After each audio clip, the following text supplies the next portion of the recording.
యేసుక్రీస్తు జన్మదినం పురస్కరించుకుని మొత్తం క్రిస్మస్ వేడుకలు ఉమ్మడి తూర్పుగోదావరి జిల్లా వ్యాప్తంగా అంగరంగ వైభవంగా మొత్తం చేసుకున్న పరిస్థితి ప్రధానంగా ఉంది. ఈరోజు క్రిస్మస్ సందర్భంగా మొత్తం ఉమ్మడి తూర్పుగోదావరి జిల్లాలోని ప్రధాన చర్చిలన్నీ కూడా ఎంతో విద్యుత్ దీపాలతో అలంకరించడమే కాకుండా దైవ ప్రార్థనలు ఉదయం నుంచి కూడా ప్రార్థనలు క్రిస్మస్ చర్చిల్లో పాల్గొని ప్రత్యేక ప్రార్థనలు కూడా చేస్తున్నటువంటి పరిస్థితి ఉంది. ముఖ్యంగా ఉన్నటువంటి ఈ రాజమహేంద్రవరంలో ఉన్నటువంటి చర్చిలతో పాటు ముఖ్యంగా పిఠాపురంలో ఉన్నటువంటి పురాతన దేవాలయం ఏదైతే ఉందో ఆంధ్ర బాప్టిస్ట్ చర్చిలో ఉదయం నుంచి కూడా ప్రార్థనలు నిర్వహించిన పరిస్థితి ప్రధానంగా ఉంది. ప్రస్తుతం పిఠాపురంలో ఉన్నటువంటి ఆంధ్ర బాప్టిస్ట్ చర్చిలో ఉన్నాం. ఈరోజు క్రిస్మస్ వేడుకలు ఏ విధంగా నిర్వహించారు, ప్రార్థనలు ఏ విధంగా జరుగుతున్నాయో మన చర్చికి సంబంధించినటువంటి ప్రశ్నలు ఉన్నారు, మరి న్యూస్లో అడుగుదాం. సార్ చెప్పండి, ఈరోజు క్రిస్మస్ వేడుకలు ఏ విధంగా చర్చిలో ఆంధ్ర బాప్టిస్ట్ పురాతన చర్చిగా చెప్పుకొస్తుంటారు, ఏ విధంగా నిర్వహించారు? ఆంధ్ర బాప్టిస్ట్ సెంటనరీ సంఘం 1905లో డాక్టర్ జి స్మిత్ గారి ద్వారా స్థాపించబడింది. అప్పటి నుంచి కూడా చక్కగా అనేక కార్యక్రమాలు చేపడుతున్నారు. ప్రత్యేకంగా ఈ దినాన్ని 2023 క్రిస్మస్ ఆరాధనలు చాలా ఉన్నతంగా జరిగాయి. వందలాది ప్రజలు హాజరయ్యారు. అదేవిధంగా గౌరవ ఎమ్మెల్యే గారు, అదేవిధంగా పిఠాపురం పట్టణ చైర్మన్ గారు, అదేవిధంగా వివిధ పార్టీలకు సంబంధించినటువంటి నాయకులు కూడా వచ్చి ప్రజలకు శుభాకాంక్షలు తెలియజేయడం జరిగింది. అనేక మంది వివిధ మతస్థులు కూడా హాజరయ్యి మరి దీవెనలు కోరినారు. అందుని బట్టి దేవుని స్తుతిస్తున్నాం. యేసుక్రీస్తు ఈ లోకానికి అనేక మందిని ఆశీర్వదించడానికి, పాపం నుండి రక్షించడానికి వచ్చాడు అనేటువంటి సత్యాన్ని ఉద్ఘాటించడానికి ఈ ఆరాధనలు చక్కగా దోహదపడ్డాయి. మరి హాజరైన ప్రతి ఒక్కరికి వందనాలు. అదేవిధంగా ఆర్టీవీ ప్రేక్షకులు కూడా క్రిస్మస్ శుభాకాంక్షలు తెలియజేస్తున్నాం. Thank you. అంటే ప్రధానంగా ఈ క్రిస్మస్ వేడుకలు పురస్కరించుకుని ముందు నుంచి కూడా క్యారల్స్ కూడా నిర్వహిస్తుంటారు, ఇవన్నీ కూడా ఏ విధంగా నిర్వహిస్తుంటారు? సార్, ఈ కార్యక్రమాలన్నీ కూడా గత 2 వారాలుగా చాలా ఉన్నతంగా జరుగుతున్నాయి. ఇప్పటికే 7 ప్రాంతాల్లో స్ట్రీట్ క్రిస్మస్లుగా ఏర్పాటు చేయడం జరిగింది. 7 ప్రాంతాల్లో ఇంకో 2 ప్రోగ్రామ్స్ జరగబోతున్నాయి. అదేవిధంగా క్యారల్స్ 3 రోజులు రాత్రులు ఈ సంఘంలో చాలామంది సభ్యులు ఉండడం వలన 3 రోజులు పట్టింది. రాత్రి అంతా చాలా ఘనంగా జరిగించడం అనేది జరిగింది. సంఘ నాయకులు, కాపరి గారు వీరందరి ఆధ్వర్యంలో యవనస్తులు, విశ్వాసుల చేత చాలా చక్కగా ఈ క్యారల్స్ కూడా ఇంటింటికి తిరిగి ప్రార్థించి వారి కుటుంబ క్షేమం కొరకు ముందు సాగడం అనేది జరిగింది. సంఘ పెద్దలు కూడా ఉన్నారు, మన విషయాలు అడిగి తెలుసుకునే ప్రయత్నం చేద్దాం. సార్ చెప్పండి, ఈరోజు ఇక్కడ క్రిస్మస్ వేడుకలు ఏ విధంగా ఏర్పాటు చేశారు, మీ సంఘాలను ఎంతమంది పాల్గొంటారని మొత్తం? క్రిస్మస్ వేడుకలు ప్రతి సంవత్సరం జరిగే విధంగానే ఏర్పాటు చేయడం జరిగింది. 1000 మంది జనం హాజరవుతారు. మామూలుగా కార్యక్రమానికి 1000 మంది హాజరవుతారు. మామూలుగా ఇంకా ఎక్కువగా చేస్తే 2000 మంది దాకా హాజరయ్యేవారు. కానీ మేము అందరూ వస్తారులే అనే ఉద్దేశం వస్తే 1000 మంది దాకా హాజరయ్యారు. క్రిస్మస్ కార్యక్రమం అంతా కూడా సక్రమంగా జయప్రదంగా జరిగింది. అనుకున్నంత విధిగా దైవజనులు వాక్యం చెప్పడం, అలాగే పొలిటికల్ పార్టీ లీడర్స్ అంతా వచ్చి వారు గ్రీటింగ్ తెలియజేయడం,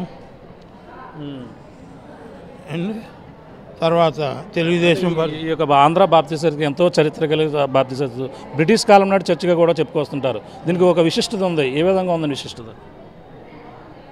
దీనికి ఒక విశిష్టత అంటే అది బ్రిటిష్ వారు కట్టారండి. ఆ కాలంలో 1905కు ముందు వారు కన్స్ట్రక్షన్ స్టార్ట్ చేసి 1906కు పూర్తి చేశారండి.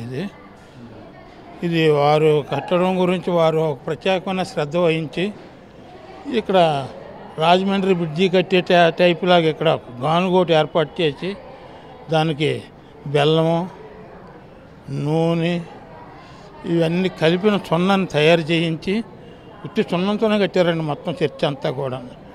ఆ సున్నంతో కలిపి కట్టిన దేవాలయం ఇది. వాళ్ళు ఆలోచన ప్రకారం కట్టారు. ఇప్పటికీ రాయి ఒక చెక్కు చెదరలేదు, ఒక రాయి కూడా. అప్పటి నుంచి 118 సంవత్సరాల నుంచి ఆ విధంగానే ఉంది. ఒక రాయి కూడా ఎక్కడ ఊడిపడడం కానీ కదలడం కానీ ఏమీ లేదని తెలియజేస్తున్నాను. చెప్పండి, ఇక్కడ అంతా కూడా ఏ విధంగా భక్తి శ్రద్ధలతో క్రిస్మస్ వేడుకల్లో పాల్గొంటారండి? పిఠాపురం పట్టణంలో ఉన్నటువంటి ఆంధ్ర బాప్టిస్ట్ సెంటనరీ చర్చ్ గత 118 సంవత్సరాల క్రితము కెనడా ధరలతో నిర్మాణం జరిగి నేటికి ఎంతో అభివృద్ధి చెందుతున్నటువంటి సంఘం. ఈ సంఘం పిఠాపురంలో మొట్టమొదటి నిర్మాణం చేయబడినటువంటి సంఘము.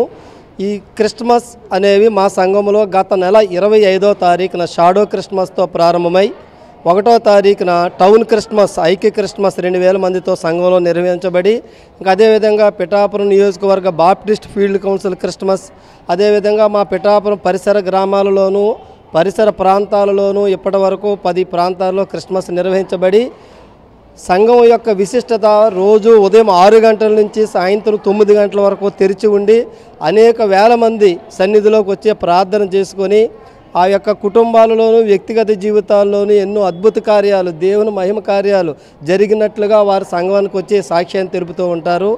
అనేక మందికి పిఠాపురం పట్టణానికే ఒక రోల్ మోడల్గా ఉన్నటువంటి సంఘము. పిఠాపురం ఇన్ని సంఘాలు, పిఠాపురంలో 50 సంఘాలు ఇప్పుడు ఈరోజు ఉన్నాయంటే దానికి తల్లి సంఘముగా పిఠాపురం ఆంధ్ర బాప్టిస్ట్ సెంటరీ సంఘం ఉందండి. ఈ యొక్క జన్మదిన వేడుకలు నవంబర్ 25న ప్రారంభమై వచ్చే నెల 7వ తారీఖు వరకు నూతన సంవత్సర కార్యక్రమాలతో ఈ కార్యక్రమాలు ముగుస్తాయండి. ముఖ్యంగా ఈరోజు వేలాది మంది, ఇప్పుడే కాకుండా సాయంత్రం వరకు అనేక మంది వచ్చి దేవుని సన్నిధిలో ప్రార్థన చేసుకుంటారు.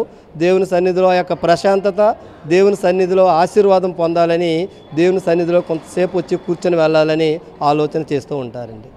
చూస్తున్నా ఇది ప్రధానంగా 100 ఏళ్ల పైబడినటువంటి చర్చ్. ఇది ఎంతో బ్రిటిష్ కాలంలో నిర్మించినటువంటి చర్చికి అయితే ఎంతో ప్రాధాన్యత ఉంది. అంతేకాకుండా ఇక్కడ ప్రత్యేకమైన ప్రార్థనలు వారం రోజుల ముందు నుంచే ప్రారంభమవుతాయి. అంతేకాకుండా 1వ తేదీ అంటే జనవరి 1 వచ్చే వరకు కూడా ఇక్కడ ఈ చర్చిలో అన్ని కార్యక్రమాలు కూడా ఎంతో అంగరంగ వైభవంగా ఈ యొక్క చర్చిలో నిర్వహిస్తుంటారు. ప్రత్యేక ప్రార్థనలు నిర్వహిస్తారు. అంతేకాకుండా వారం రోజుల ముందే క్యారల్స్ నిర్వహించి చర్చి వీధి క్రిస్మస్లు కూడా నడిపిస్తున్నటువంటి పరిస్థితి ప్రధానంగా కనపడుతుంది. ఏదేమైనా ఉమ్మడి తూర్పుగోదావరి జిల్లా వ్యాప్తంగా కూడా క్రిస్మస్ వేడుకలు కూడా ఎంతో అంగరంగ వైభవంగా భక్తి శ్రద్ధలతో నిర్వహిస్తున్నటువంటి పరిస్థితి ప్రధానంగా కనపడని చెప్పవచ్చు. ఇందులో ముఖ్యంగా రాజకీయ నాయకులు కూడా పాల్గొన్నటువంటి స్థానిక ఎమ్మెల్యే పెండెం దొరబాబుతో పాటు మాజీ ఎమ్మెల్యే వర్మ కూడా ఈ ప్రత్యేకమైన ప్రార్థనలో పాల్గొని ఇక్కడ చర్చిలో ఆశీర్వాదాలు కూడా తీసుకున్న పరిస్థితి ప్రధానంగా కనపడని చెప్పవచ్చు. మరిన్ని వీడియోస్ కోసం ఛానల్ ని సబ్స్క్రైబ్ చేయండి. లేటెస్ట్ అప్డేట్స్ కోసం వాట్సాప్ ఛానల్ ని ఫాలో చేయండి.